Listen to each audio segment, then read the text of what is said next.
dia após dia. A mãe é professora de educação infantil e, assim, muitas famílias com essa situação, né, poderiam estar pensando assim, vou botar meu filho na roça para me ajudar, para trabalhar comigo, para que reforça, né, os ganhos. Mas aqui o seu Edivaldo e a dona José, eles precisam investir no talento do filho.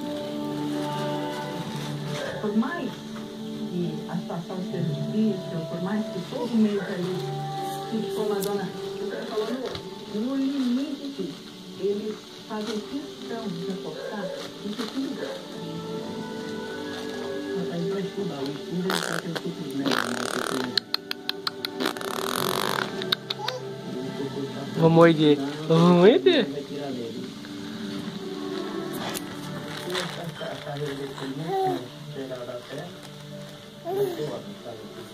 Agora acredita, né?